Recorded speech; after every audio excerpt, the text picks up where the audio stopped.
Crime Profile. This is Jim Clementi, retired FBI profiler and former New York City prosecutor, as well as writer and producer on Criminal Minds.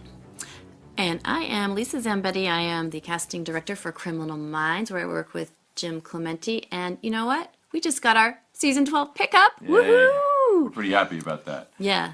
Thank you for being fans of that show as well. Laura Richards is not with us here today, but she will be back shortly, and we will continue to be giving commentary on real crimes. So, today we're going to continue with answering listener questions, and first one I want to address is from, I'll just say the initials are EK. And this listener wanted to thank us for the podcast and also share something that that has been on their minds when they had listened to our podcast. So they were talking about hearing all of our agony about justice not being served for Nicole and Ron in the OJ case. But they said this: at any rate, my thought is, for a black juror, any black America, weighing the scales of justice, on the one side you have two brutally slain white people who lived a rarefied life of privilege. On the other, you have legions of murdered and brutalized brothers, sisters, mothers, fathers, sons, and daughters, dating back generations. That continues right up till today. No black American can escape the legacy of trauma, violence, and systematic devaluation of their lives, done to them by white Americans. So this small group of representatives of black America received the unlikeliest of all unlikely powers to spare one black body and thereby give proverbial finger to the whole white criminal justice system, who has and continue to inflict such grievous damage to their people. As horribly undeserving as OJ was of being saved, I do understand the possible motivations. Okay, well, I get what you're saying, and I would like to respond to a couple of things here. First of all, the justice system is not white.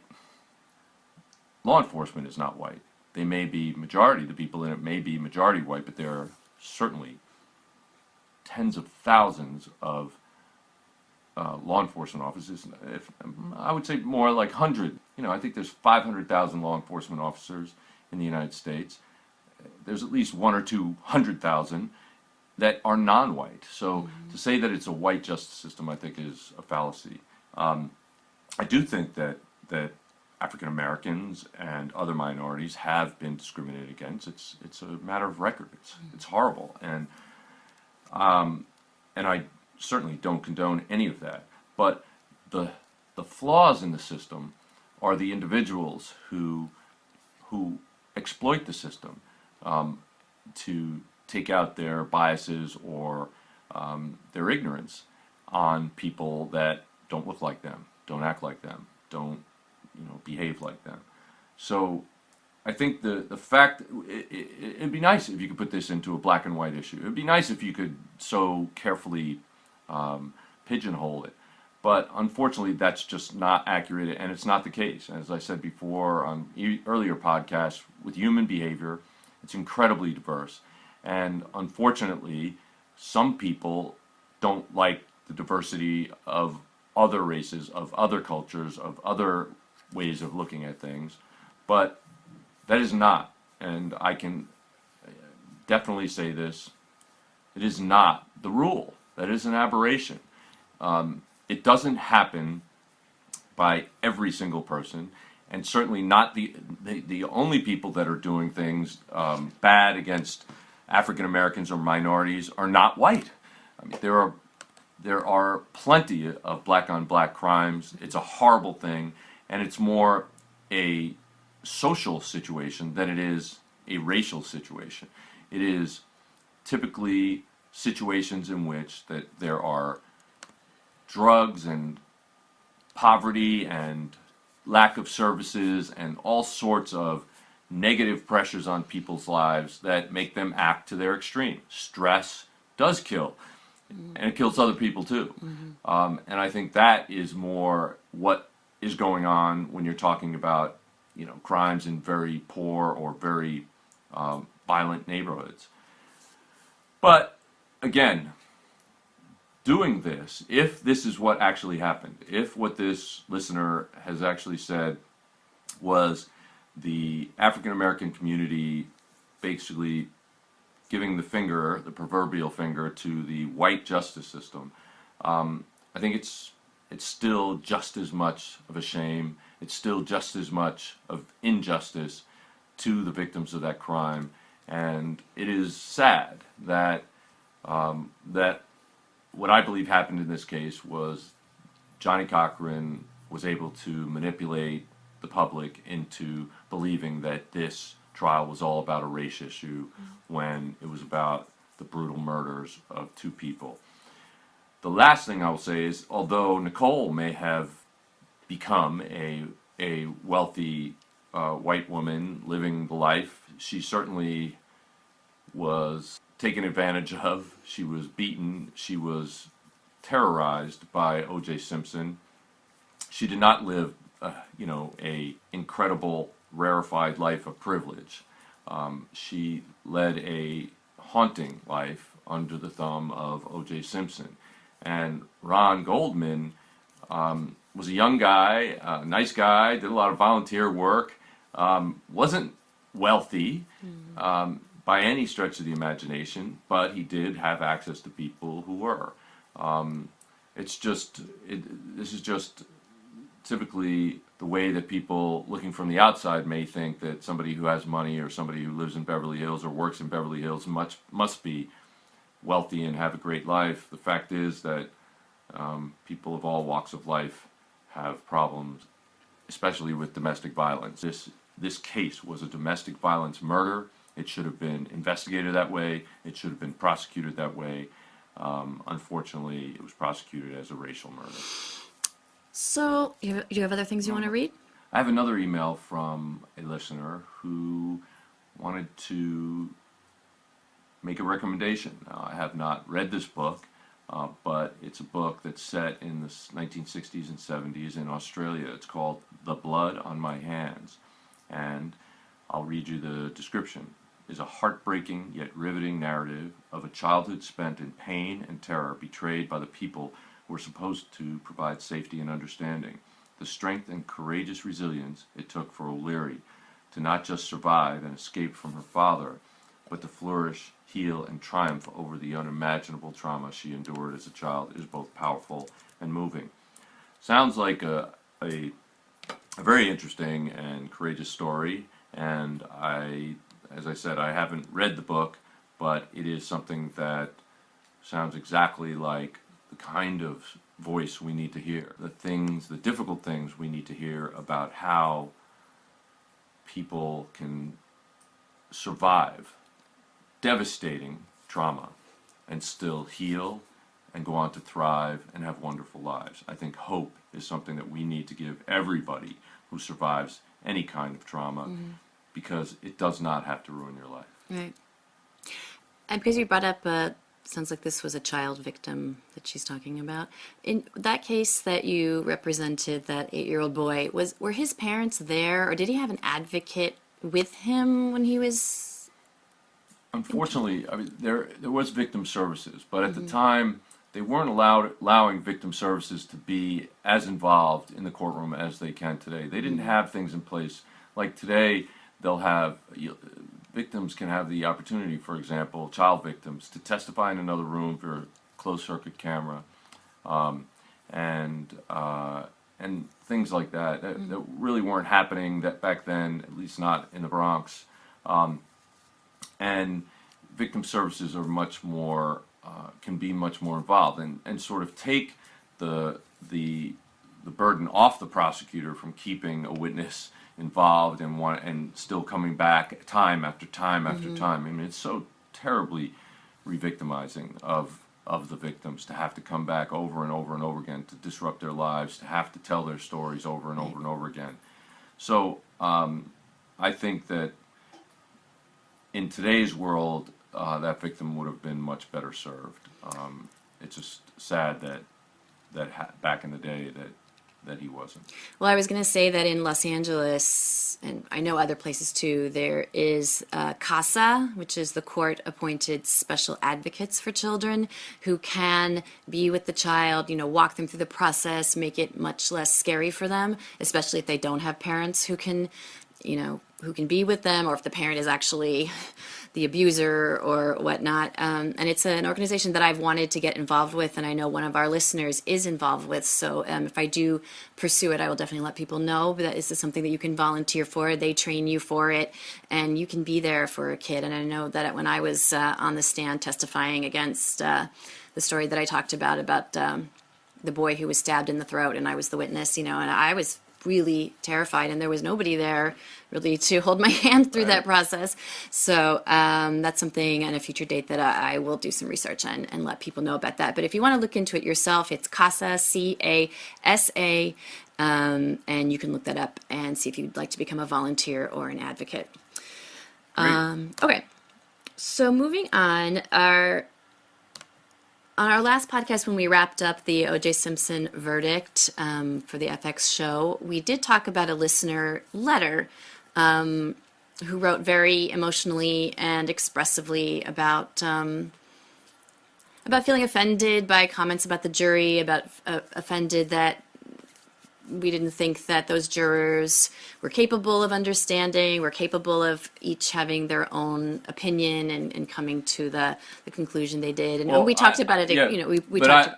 I never, there was absolutely never any mention of that. I thought those jurors were not capable of understanding. Yes, you did. Of understanding? Of understanding No, the science. I didn't. Oh, okay. I never said that those jurors on the OJ jury were not capable of understanding. I said juries who are not educated are not capable of understanding all the science. I wasn't talking about just those jurors. Oh, okay, yeah. I was talking about the jury system. Yeah. You weren't talking about the OJ jurors at that time. I was talking about, I said, I want to make a comment about the jury system at the time. So I wasn't saying that any individual on that jury was incapable of understanding it, but that in general, because juries are not professionals, the understanding level of very complicated science is lacking. And in order to make an actual reasoned determination, not just on some superficial explanation that you could put on in a trial in a few days or weeks of testimony, that is actually not making an accurate decision based on the evidence that's there. I think it's a flawed system because not only, I'm not talking just about science. I mean, there's incredibly complicated insurance issues. There's incredibly complicated political and financial issues in trials. And those things also, the experts are coming in to testify about this stuff, but they're experts in that field. They're not necessarily experts in communicating that information in a simple way to people who don't have any level of understanding or education in that area. And I think that's a really important distinction than making it sound like I was making a comment that those particular jurors could not understand this case. Like there was something wrong with those jurors. Okay, I apologize because that conversation came from talking about Dr. Fung and that you said that he has all this experience and so much experience. How could the jurors possibly understand what he was talking about? Right. And how could any jurors? I wasn't talking about that 12 people. I was talking about any civilian jurors who are not scientists, who don't understand, biochemistry and genetics, that it's impossible for them to really, they can say, 1 in 170 million, that's a big number. But, well, there's a lot of people in the world. So there's a whole bunch of other people that could have done this. Well, you need to explain it, break it down, and say, well, actually, no, that's not the case. I mean, you also have to look at the populations that had access to this crime scene. Of the people, when you look in the LA area, there are only maybe 20 million people within a 100-mile radius of this crime scene, and there's certainly a lot less than 170 million. So, you could expand it to the entire state of California, Arizona, Utah, New Mexico, and say, out of all those people, there's only one person who could have committed this crime. And I don't think that was done. I mean, I understand it. I'm a prosecutor. I'm a scientist. I'm an investigator. I understand it pretty well. I could have explained it a lot better, I think, to them. But the way Fung did it, I don't think so. I think he was a very stiff, socially awkward scientist who had no experience at all in communicating to other people. Hello, it's Jim Clementi and Francie Hakes with a special message about a new show that I'm hosting on Wondery called Locked Up Abroad. In each episode, people tell their harrowing stories of being convicted of crimes and jailed in foreign lands, or kidnapped and held hostage in war-torn countries. These are definitely worst-case scenarios. They're truly frightening situations. Yes, no best cases here. But it is fascinating to hear how they manage to survive these ordeals.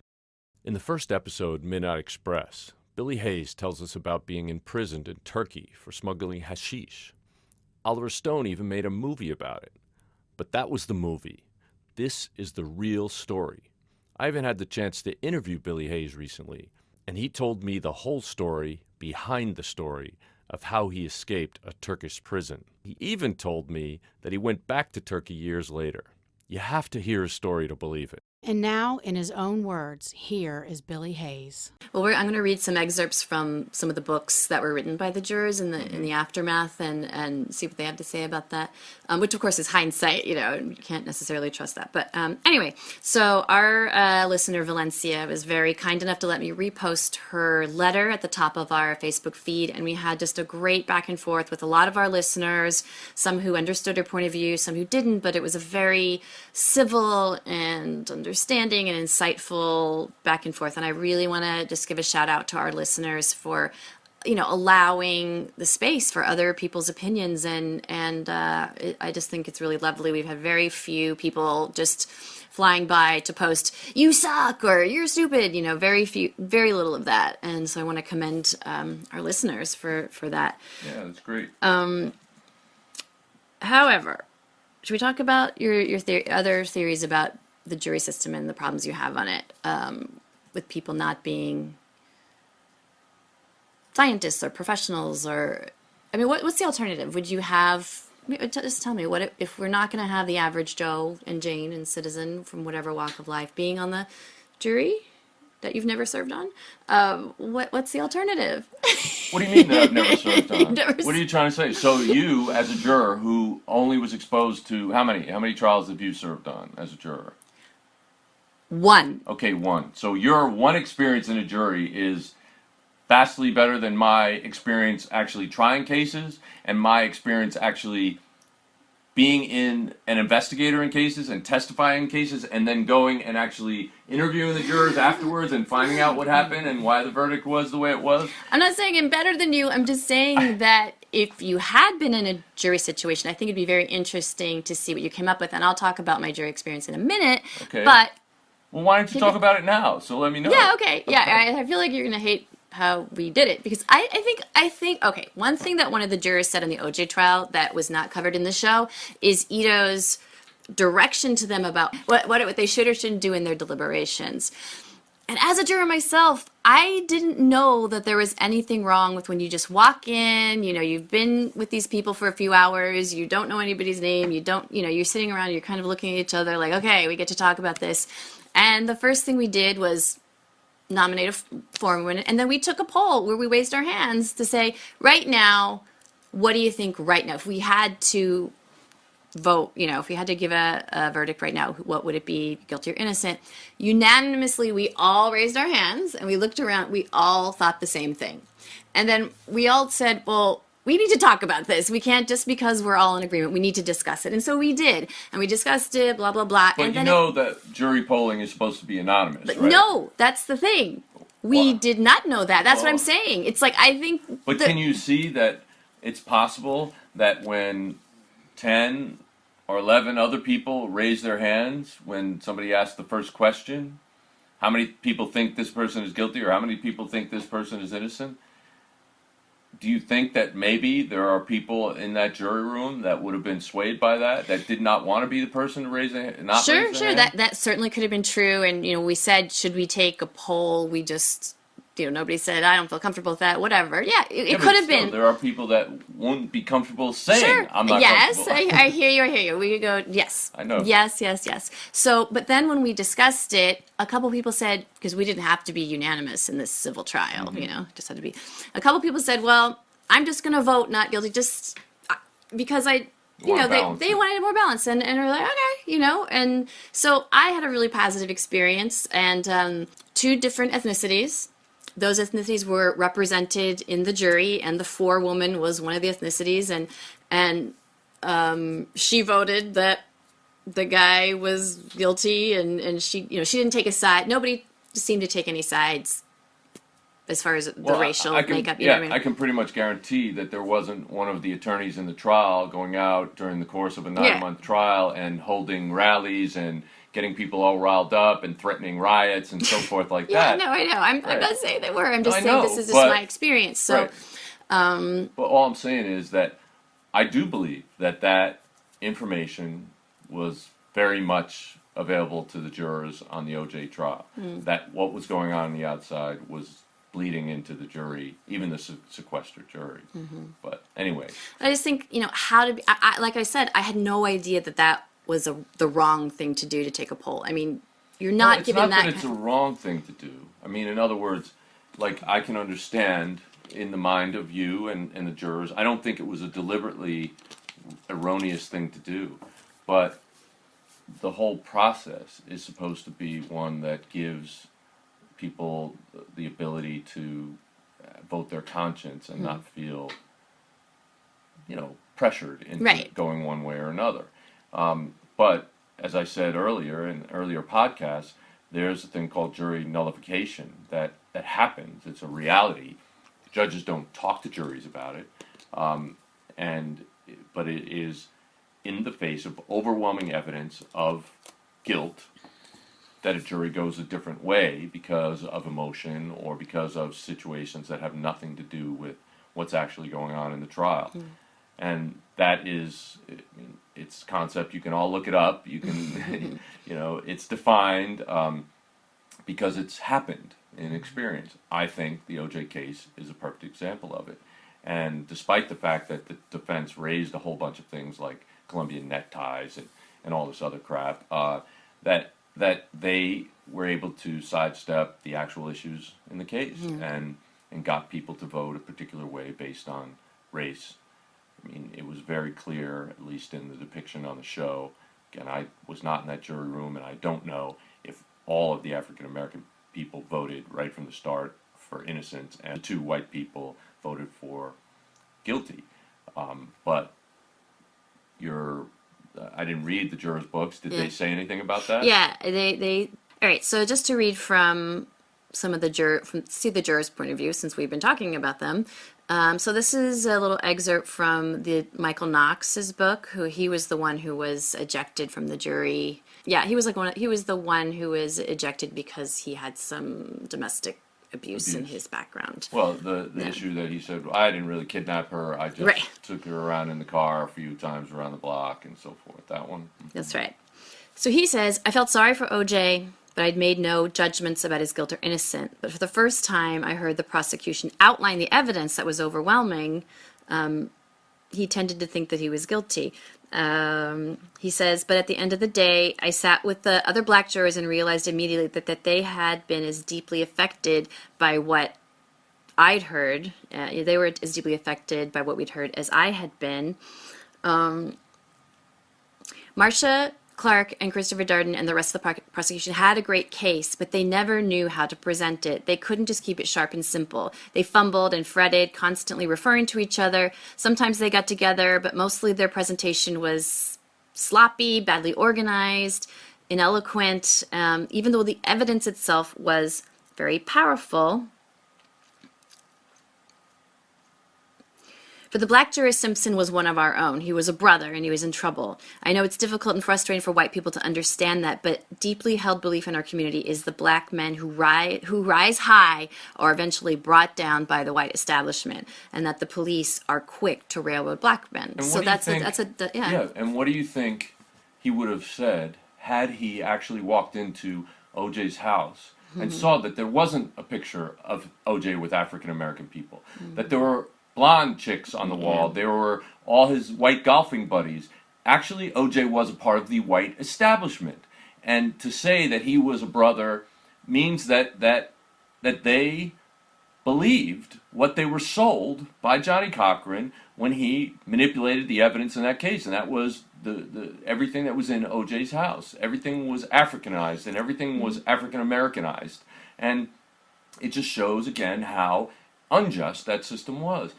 I think that if they had actually seen what OJ's life was like, and if the prosecution actually could put in evidence about that, because it clearly influenced these jurors, at least from this guy's perspective, that it is something that was an injustice that Judge Ito allowed, and it's just a shame. But it's I don't think it's as simple as that, because he does go on to say that even with all that, even knowing he's a brother in trouble and all that, he was skeptical about the defense's theory that the Los Angeles Police Department conspired against Simpson. I mean, but he's he didn't get to vote, right. I mean, right? he's saying that he could still see that. He could still see both sides. He could Right. still recognize that he, I'm was not feeling. saying that he couldn't, but he did say first, I got together with the other black jurors.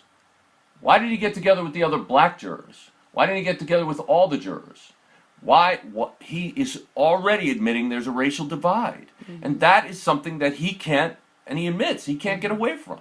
I'm not saying that it automatically makes every African American person a blinded to whatever evidence is put in the case, but I am saying that this guy is showing there's leakage here in even how he presents it, that he is actually swayed in a way that a jury is not supposed to be. A jury is supposed to be impartial. And maybe what they need to do is put up a wall. And maybe they need to, if you know the defendant at all, then you can't be involved in this trial. If you know who he is, it's so hard to convict a celebrity just because almost everybody knows who they are.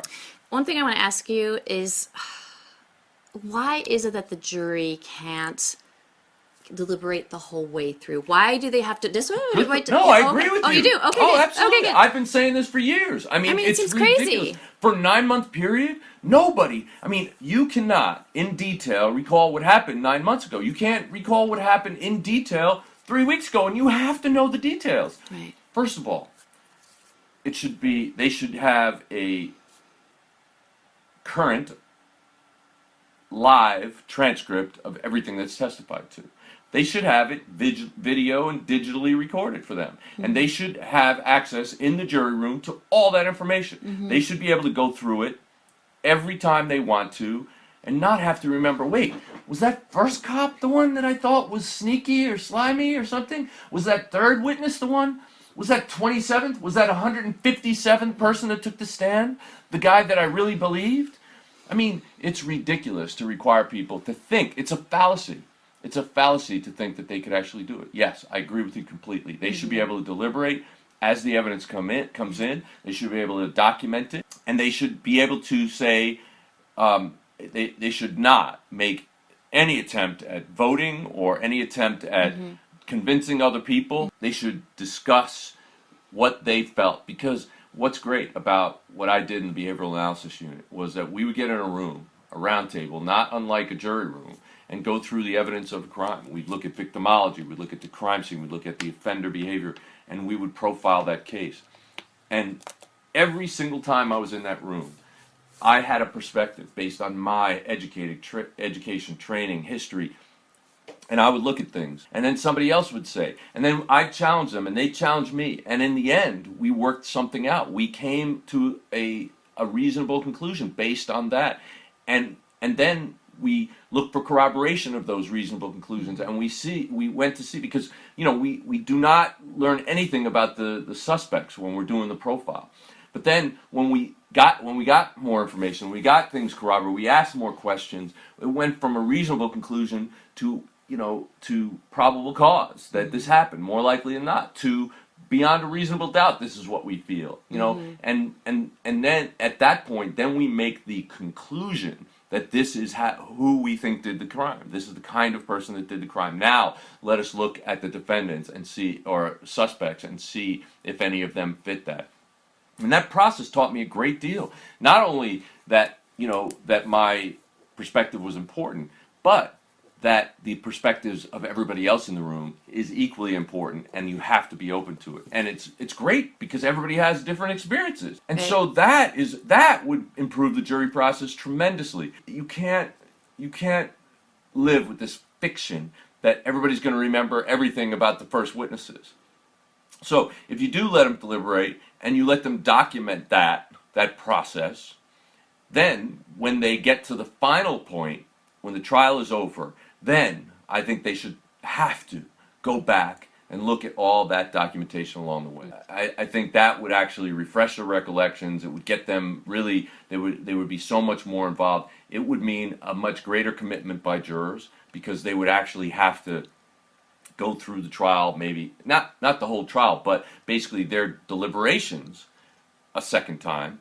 But then they can say, well, but Sally, don't you remember when you saw this witness? You were really impressed with this. You told me about it. I didn't even think about that, and then you told me about it. Now you're saying the opposite. What happened? Explain that, please. And I think that process would be. I would love to be involved in that process. First of all, I love that kind of process. Yeah. But I think that would really help because you would be it'd be a much more reasonable set of expectations for a juror. I don't believe that they can, especially a 9-month-long trial, remember what the initial witnesses were. It probably really hurt the prosecution in this case, by the way. Where does that rule that you can't? It's a procedural rule. It's just a rule. There's no It must come from absolute somewhere, reason. though. There must Well, be we were go ask the British. I mean, we based it on their program. Laura, this is Yeah, I your mean, where the fault. hell are you? I mean, we base it on we have some very different rules. Ours have evolved differently from the UK rules, but that's where ours came from, and theirs probably came from Roman times. I mean, this is just something that has evolved in law over history, and there's no actual scientific behavioral proof that they can do what we ask them to do, jurors. And I think there's so much proof that they cannot. And this is why we get emotional verdicts. What would be the process to changing the rule? I mean, is there a process? Sure, it would be you wouldn't have to have a constitutional amendment, but what we do, it would be the federal rules of procedure. You do it in the federal level, and then hopefully it trickles down to the states. If the states, if the U.S. Supreme Court makes a decision and says that this guy, let's say in a particular case that came up to them, he didn't get a fair trial because it was 15 months from the time that the evidence was put on till the time they actually deliberated, and that's not a fair trial, then that trial gets overturned, and then they have a federal rule saying you have to let them deliberate from day one, and then some state doesn't do that, and somebody in a state court then files an appeal, and it goes all the way up to the Supreme Court, and the Supreme Court finds that state's law is unconstitutional, then they start changing all the states. I mean, it's a long, drawn-out Yeah, it process, is. years and years. Every step of that would be years in the making.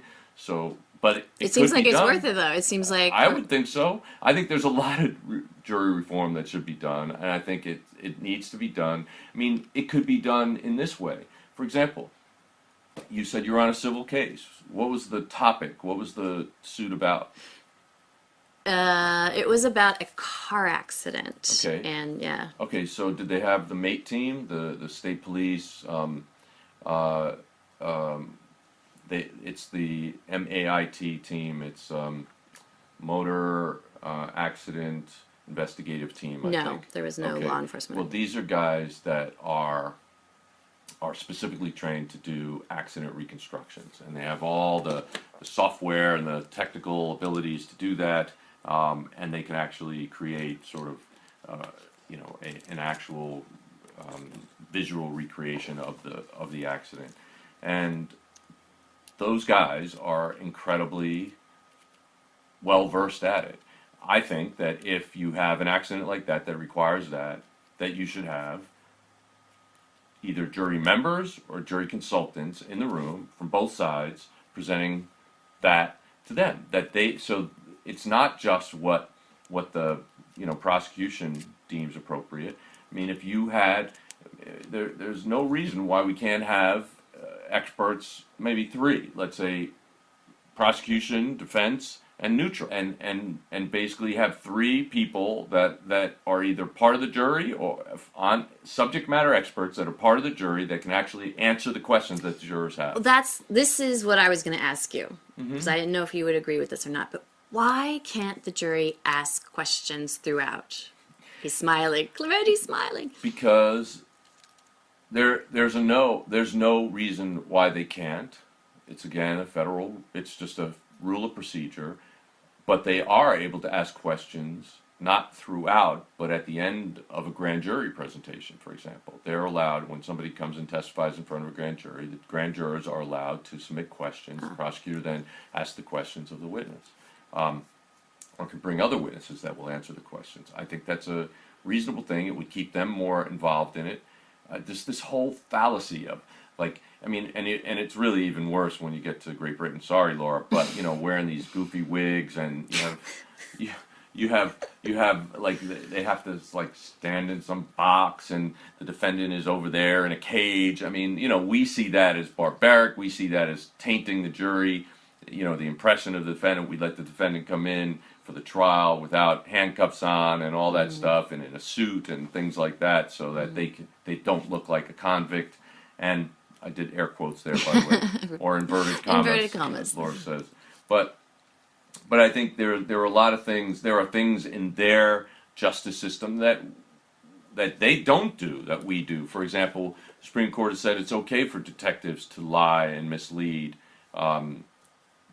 people that they're interrogating during the course of an investigation. When they get on the stand, they have to tell the truth. All right, it's a little inconsistent, but what they do is they actually take into account psychology and how you get people to tell the truth by misleading them. If you do it in a way that actually carefully avoids coercion, for example, you can't lie to them and say, "Oh, by the way, you're going to get the death penalty if you don't tell me the truth right now." I mean, that is coercion. It doesn't wrongfully influence them, like in the Brendan Dassey case, by giving him options and letting him guess. And I mean, once he starts saying, what else did you do to her head? And he said, cut her hair. And they're like, what else? Punch her? What else? Stab her? I mean, when you see a guy doing that as a detective, that should raise a red flag in your head. Oh, wait, this guy seems to be guessing. He's not telling me what happened. This is not the process that we can get involved in. This guy is not a good witness. We need to get him mentally evaluated. We need somebody to talk to him who understands his cognitive level, because it's not where we are. So like I said earlier, it could have been that they just didn't understand that fact. They just think, oh, he's dumb, but he's going to tell me the truth. Well, no, he's going to be easily manipulated. Those people are easily controlled. We have a behavioral analysis questionnaire that we've developed in the behavioral analysis unit that helps us to understand, just by asking questions from other people around the person, based on the NEO personality inventory, to be able to tell if there's somebody that's easily coerced, if somebody who's prone to a false confession. So we've done things to try to avoid that as a possibility. And then, of course, the thing that you do that the DA prevented from happening is you ask them questions that weren't made part of the record. Yes. But once the DA tells everybody in the world everything they think they know about it, that becomes now the narrative. So I don't know if I answered your question. So we're just getting back to juries asking questions and how they can ask to see the transcripts, but if somebody's having a hard time understanding the DNA, then that's a perfect time for the jury to say, can somebody explain it better? Can you? And as far as I know, they can't see the transcripts, but they can either hear. They can have the transcripts read to them, or they can hear the testimony again. I don't know if they can actually be given the transcripts. Were you given the transcripts? Oh, we didn't ask for any. But I think they hear the testimony again. Either somebody reads out the testimony, or they actually listen to the testimony. Why? Again, I don't understand. These are all really good questions. It is the way it's done, and it's a huge, immovable force. It's supposedly to protect the integrity of the jury process. To me, it's ignorant. It's so steeped in the past and false beliefs, and I think we need to change it. Well, I do too, and I'm glad we agree on this. I'm going to get back to another book that was written by 3 of the jurors on the OJ trial. It's called Madame Foreman, and I just want to tell you what they have to say about why they came to the conclusion they did. So she's saying that they did actually see Johnny Cochran showboating, that they could see that.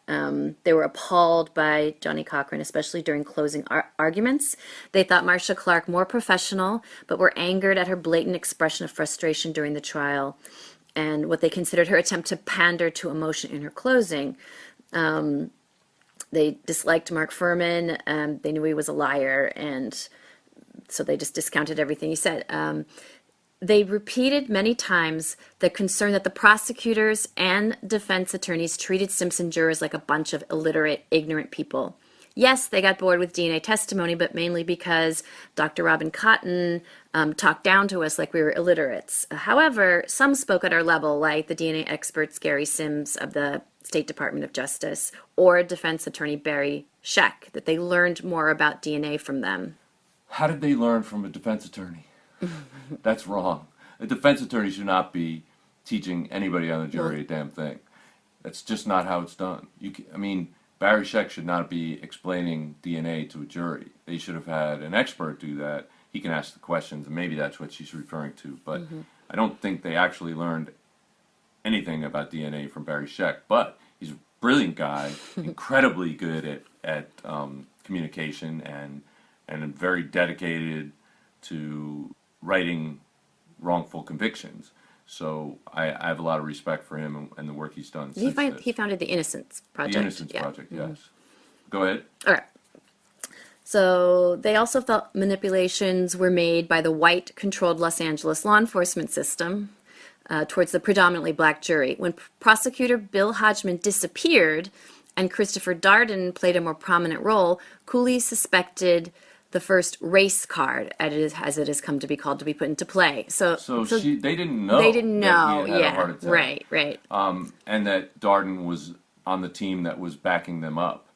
But I'm sure that that is not, absolutely not, the first race card that was played. But it may have appeared that way to the jury. Do you not recall jury selection? Do you know that was a process? Do you know why a lot of people were added onto the jury by the defense?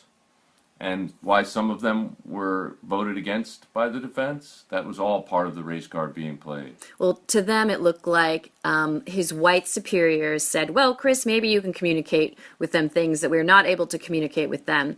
While she respected Darden despite his very moody demeanor, she felt his presence didn't fool me, and it didn't fool a lot of the other people on the jury either. So basically they started to have a lot of mistrust in the police, and she cites Robert Risky, the first police officer to arrive at the scene of the murders, seemed an honest officer but untrained.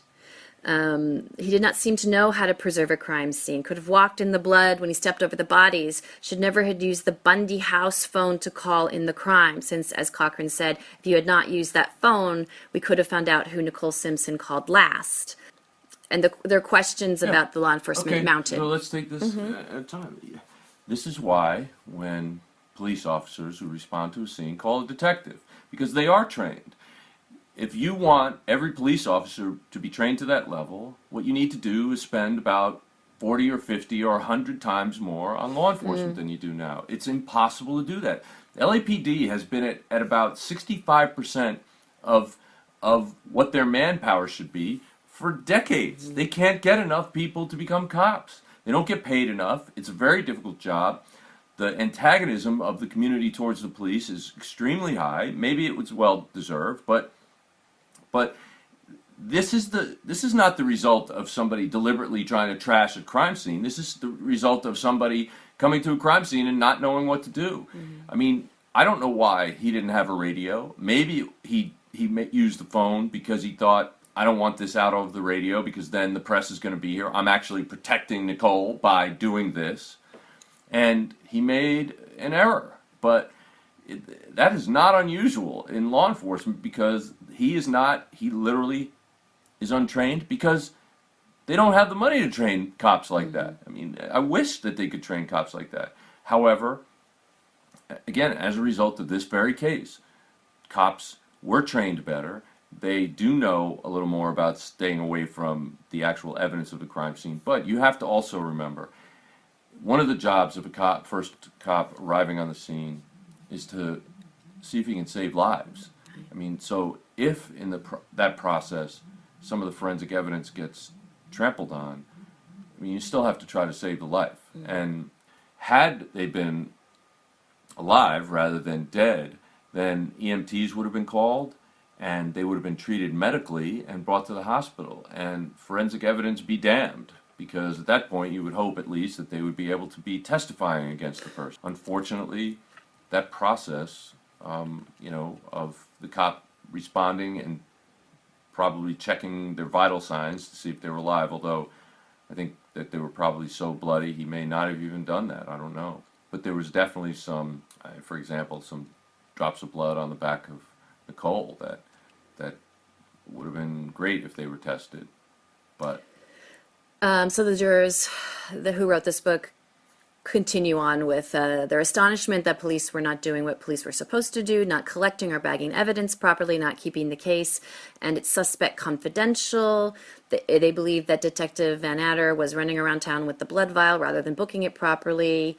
Not transporting, refrigerating, or preserving the blood properly. With investigators Dennis Fung and Andrea Mazzola, I just cannot believe that they didn't have the proper training. They just got caught mishandling stuff and then tried to cover it up with explanations that never add up. Okay. And you've talked about this too, yeah. Yeah, I have. But the whole point of putting blood in a vial that has preservative in it does in fact preserve the blood. So I don't think he did it was a problem with that. But I think that there was a lot less urgency before this case, and there was a lot more trust on the part of the public with respect to the police officers, that when they had it in their chain of custody, when they maintained that chain of custody, that it was the right evidence. And in this case, they basically kind of destroyed that presumption. Just a couple more things in this book. They couldn't believe that an experienced medical examiner did not know how to conduct a proper autopsy. Dr. Golden made 30 errors in the autopsy, and the verdict was reached quickly. There was a lot of reasonable doubt in the deliberation room. There was just no way there could have been a guilty verdict. And the one thing that jumps out at me, they talk about seeing Simpson, his spousal abuse of Nicole, as adequate motivation for the killing. They insisted the evidence they reviewed was too limited. One incident with 3 little episodes. It wasn't until we got out that we heard about all the other incidents. I agree. There you go. Yeah. And that's what I and Laura have been saying all along, that this should have been a domestic violence murder. That should have been how it was presented to the jury. And I think that because they made that determination, because Ito kept out so much of the information that should have come in, because the prosecution didn't put on a domestic violence expert, I think all they were left with was, confusing information, insufficient information, and OJ's reputation, because it certainly weighed in. His celebrity, his reputation as well, and the manipulations of the public by the defense team. So that's it about the books that I was able to find. If you want to know more about behind the scenes on Vulture, there is a really interesting interview by Ashley Reese, who was 4 years old during the O.J. Simpson trial, but her aunt was one of the jurors. She was juror 1233, and recently Ashley sat down with her aunt and interviewed her, and it's very interesting. I'm not going to read it now, but I can post it on our Facebook page and eventually our website when we get one. Do you have other questions you want to address, Jim? There's a question from one of the listeners, and I'll just say the name is JC, not Jim Clementi. And the question is, don't you think they came back so quick with a verdict because they had been sequestered so long and they were just fed up with the court antics and each other? I think that is one factor. I think it's a factor that O.J. himself was allowed to comment on, and that they had been sequestered for many months. None of them knew that at the beginning. All of them were tired and frustrated with the process. I think that does become a situation that can influence juries and their decisions. I know in some of the trials that I've been involved in, either as a prosecutor or a federal agent, I have seen juries that basically got very emotional in the jury room, that were arguing, yelling, screaming. We could hear things coming out. really? I mean, the jury room's on the other side of the judges' chambers, and we could still hear them screaming in the courtroom. So, and then sometimes they would come back to ask questions and ask for particular transcripts and so forth, and we'd see that some of them had tears in their eyes. I mean, it was really emotional things. So I do think that it is a factor that would have weighed in this case. I don't think it was the overwhelming factor, but I think, as in any case, there's one straw that can break the camel's back, and maybe this was the straw that did it. Those are the questions that Jim and I can answer. Unfortunately, without Laura, there'll be more. And I think during the podcast, we should every time have a section of we answer questions as we're kind of going along. That might be good to. Yeah, if we have time. I mean, usually, if we have 30 minutes of talking, it would be easy to do that. But I mean, some of our podcasts are going into an hour and 17 minutes and so forth. So I don't know if we'd be able to do it every time, but we will try to answer questions online as we can, and then sort of accumulate them and answer them when we can. Keep those great comments and questions coming on Facebook. I really love when you check in on any number of topics. It's always great to hear from you guys, and because and we have listeners from everywhere. I can't even believe it when I go and see every corner of the United States.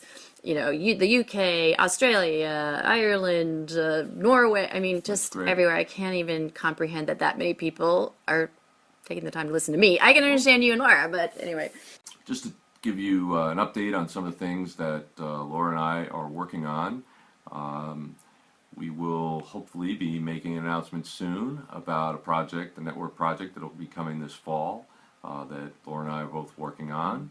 Really exciting project. And then the show Missing Dial has been announced by Nat Geo. It'll be premiering on May 22nd, so in a couple weeks on Nat Geo. Missing Dial is a show that I worked on. I'm one of the producers on the show, and if you look it up on the internet, you'll see that it's about hunting for Cody Dial, who was the son of Roman Dial, a famous explorer and TV personality, who Cody went for a long exploratory hike in Costa Rica and never returned home.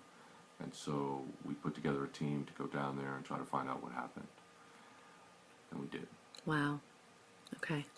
And then another show that I was interviewed for on Investigation Discovery should be coming out, I believe, in September, called Unraveled. And it's a really bizarre and interesting case that I did some analysis on, and so you'll see me on that as well. And last, Manifesto was announced by Discovery Channel. It will be going to series, I believe, late in 2016 or early 2017. It's a scripted series. The first season is called Manifesto: The Hunt for the Unabomber, and it will be about the chase and the arrest of Ted Kaczynski. And I did that with my friend Tony Gittleson and with my partner in arms, James Fitzgerald. We were in the FBI Academy together, and then we served in the New York office together, and then in the profiling unit all the time till we retired. So we're great friends and colleagues, and we're really excited about that. He's also involved in the other project with Laura and I. So hopefully we'll have an announcement on that fairly soon. That is a lot going on. If you guys can comprehend all of those, just doing one of those projects is a lot. Doing all of that, man, I don't even know how you're awake right now. Yeah, well, I am very good at juggling multiple things, but that's what we do in hiatus. We work our butts off to get things done. Yeah, people may not understand that. So Criminal Minds is on hiatus right now, which means that the show takes a little vacation, and that gives us, the cast and the crew, time to do other projects. I've been doing a lot of other projects. I just did my first virtual reality film. Really? Yes. And Wow. I got to wear the whole goggles, paisanos that you put on. I mean... But wait a minute. So how do they shoot it to be? That's a trade secret, but they have a special camera. There's a couple competing cameras, and if you've heard of Oculus, they have the goggles. And so does it shoot 360? Mm-hmm. Yeah. Yeah. I've seen one version of that that a friend of mine used in one of his films, and it was pretty amazing. They set it up, and they had cameras in the round that overlapped, and then they had, I think, 9 laptops standing up sideways, all hooked into the cameras that all blended in all the pictures together. It was pretty amazing. Yeah, it's incredible. So it was great to work on that new technology and watch through those goggles. It's incredible. So what was your role in that? It's a film, so it had a storyline, really interesting. I can't disclose it. Yeah, but it was really interesting. So I cast the actors. I cast the actors, and what I thought you might have starred in it as well. Oh God. Oh God. No, but what I learned is that I had a lot of great actors audition, but there are some actors whose features are much better for the medium than others. So that was interesting to learn, Yeah, mine would not be good for No. that medium, I don't think. No, you'd be great. I have an outstanding personality and nose. You are cute as a button. Anyway, and then I also did. I'm doing a feature film starring Sam Elliott, which is super cool. And I love Sam Elliott. yeah, he's incredible. Yeah, He's got a much deeper voice than I do. he does. So I'm doing a lot of other things. And my movie, The Tiger Hunter, won a bunch of awards at the Los Angeles Asian Pacific Film Festival. What Yay! movie? What are you talking about? You didn't tell me about this. I know, it's directed by Lena Khan. She is a badass female director. The cast was mainly India, South Asian cast, or East Asian cast. And Did you cast that one as well? yeah, I cast that one, and starring Danny Pudi. If you know Community, do you ever watch Community? Danny Pudi is in Community. You know, yes, okay. Anyway, people listening to my voice will know who Danny Pudi is. He is in the show Community on NBC. Anyway, he was the star of it. And it got a bunch of awards, and I'm thrilled because I work on lots of indie films, and you never know they're going to see the light of day. Anything else, All right, great. Jim? No, I think that's it for now. I can't wait till Laura comes back and we can start dealing with new episodes. right. I'd like to talk about Oscar Pistorius. Yes, that's going to be coming up. So I think in upcoming episodes, I know you guys Laura and Jim wanted to talk about the civil trial, kind of wrap it up, and their final theories about what they think really happened. We kind of buried the lead on that. We haven't really talked about what you really... we want people to come back for more. That's right. So, but after we do that, we plan to do the Oscar Pistorius story, and you guys have suggested many other really great cases for us to talk about. And we will look at as many as we possibly can. And we'd also like to go back and talk about other cases that may not have made the news much, but that we have worked, Laura and I, that we really believe have incredibly important teaching lessons. And I think those are the kinds of cases that may not be as popular to the general public, but I think that they are the kind of cases that we can add to the dialogue about, and that way everybody will actually be educated a little more. One of the problems with just looking at this stuff through the media is sort of the Shark Week mentality. In other words, when somebody gets attacked by a shark, all of a sudden they report on 2 or 3 others, and then you forget about it until next year when they happen. But far more people get killed in, getting into their cars than get killed by sharks. The fact is that it makes everybody all hyper about sharks and going in the water for a little time and then people forget about it. But in this case, when we're talking about people's lives and things that happen to them and how offenders got access to them or got away with murder, those things I think are really important to instruct the general public on, because it can actually help save lives. So I don't want to just limit our dialogue to cases that everybody's already heard about. Or about celebrities. So Yes. I'm really interested in those cases, Jim. Yes. Good call. All right, guys, that's it. All right. Bye. All right, see you soon. Thank you for listening to Real Crime Profile.